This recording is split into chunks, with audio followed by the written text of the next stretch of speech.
Welcome sa Thirst 2.0 na kung saan ay mapapakinggan ninyo ang mga trending topics sa politics, issues sa showbiz. Kaya naman kung hindi pa po kayo nakaka-subscribe, i-subscribe nyo na po yan. And please, pakisama naman ang notification bell para lagi po kayong updated sa mga balitang napapanahon. So, una nating pag-usapan itong tungkol sa ratings po ng Itbulaga kasi meron pong mga nagtatanong kung ano na daw ba yung update sa rating. So, eto, no?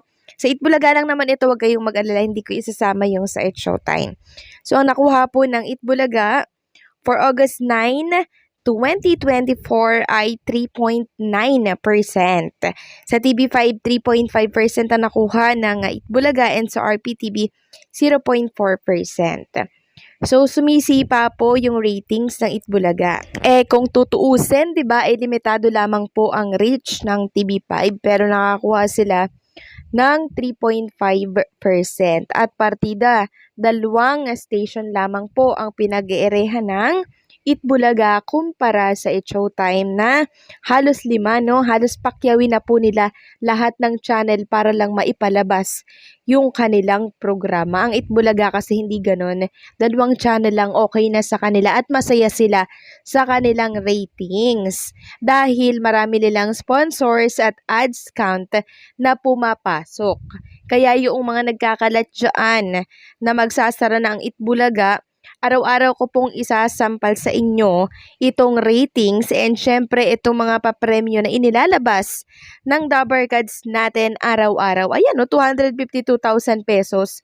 Tapos yung sa It Showtime, 35. So, dyan kayo magsabi. Ngayon nyo sabihin na nalulugi ang Itbulaga at magsasara na. No? Dahil araw-araw, 100,000 ang pinapamigay po ng Itbulaga.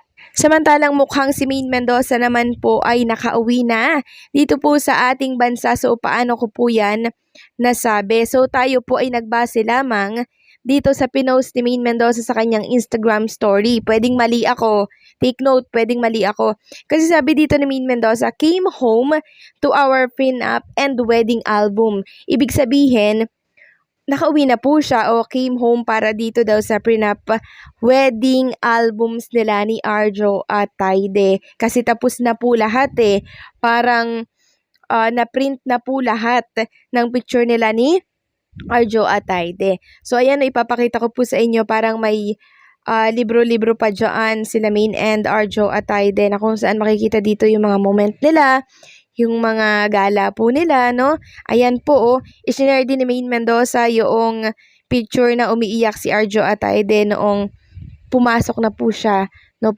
Papasok na po siya doon sa simbahan. Ayan po, si Arjo umiiyak. And parang fresh at kakagawa lamang po ng prenup picture na to. Kaya napauwi si Maine Mendoza.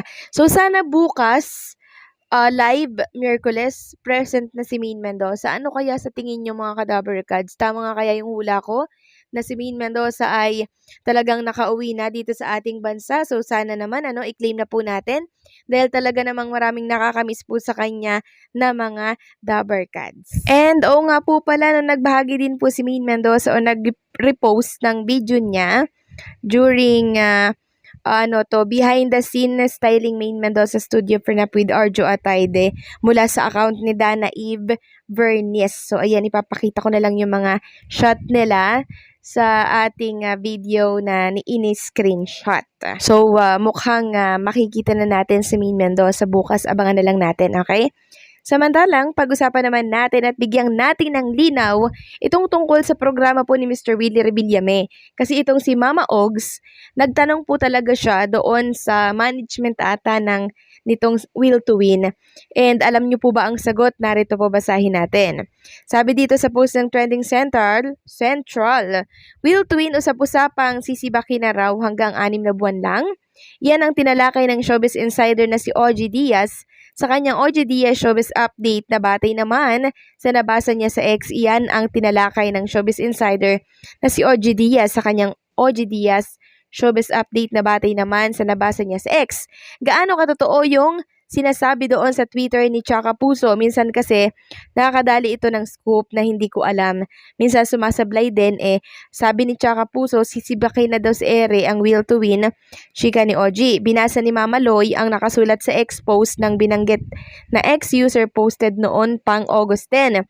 Sinaman ni OG, syempre hindi dapat magpapapaniwala sa mga nababasang scoop, chika o balita online, kaya siya mismo ang nagtanong sa isang taga Will to Win kung totoo daw ba ito. Reply daw ng napagtanungan niya sa show as published, malabo po ata, Nay. 3 years contract at Will to Win ang pinakamalakas ngayon sa network. From super baba daw ng rating sa oras na yon sa ngayon na tumataas dahil sa show. Samantalang, wala pang tugon o reaksyon o pahayag ang kampo ni Willie o ng TV5 kaugnay dito. So, ayan po ang napakalinaw hindi daw totoo yung mga kumakalat na balita, no? And syempre, ito daw yung pinakamalakas na show ngayon sa kanilang network. So, dun po sa time slot ng 4:15 PM, yun po ang malakas itong Will to Win. Kaya sana yung mga nagkakalat dyan ng fake news tungkol sa mga programa po ng TV5, nako please lang, tantanan na po natin yan, okay? Maging masaya na lamang po tayo na merong natutulungan itong mga programa ng TV5.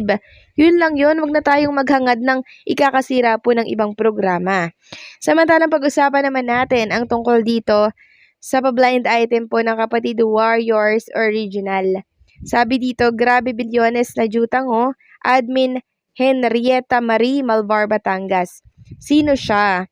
Utang daw ng kabilang network umabot na sa 2.5B para dun sa isang noontime show mula noong April. Di pa daw ito nakakabayad mula nung nagpirmahan sila ng contract. Aalisin na din siya ng number 1 leading network kuno na dinaig pa ang slogan ng RPN9, Charis. Ayon sa insider namin na nagmarites sa amin ay lugi na ang number 1 leading network sa Black Time at nagbabalak itong ibalik sa movie Noontime. Yung isa namang company na pinipilit kumuha ang nakasanayang Noontime, umabot na rin daw sa 1B ang utang. Clue, show must go on at yung company ay name ng iba't ibang klase ng pandikit. Babush, mga baklush. So, ayan po ang pa-blind item ng isang account. Hindi ko lang sure kung ito ba ay may katotohanan na ang isang show ay meron ng utang na 2.5 billion. Ang laki dahil hindi daw nakakabayad sa Black Time P simula nung pumirma noong April. So, ayan po ang pa-blind item na talagang pinag-uusapan ngayon sa mundo po ng Facebook. So, yan yung ating aalamin at kukumpirmahin kung ito man nga ba ay may katotohanan. So, yan na nga ba yung sinasabi ko Sabi ko nga po, bago punahin yung uling ng iba, siguraduhin munang linisin yung uling sa mukha ng mga pumupunang yan sa ating programa.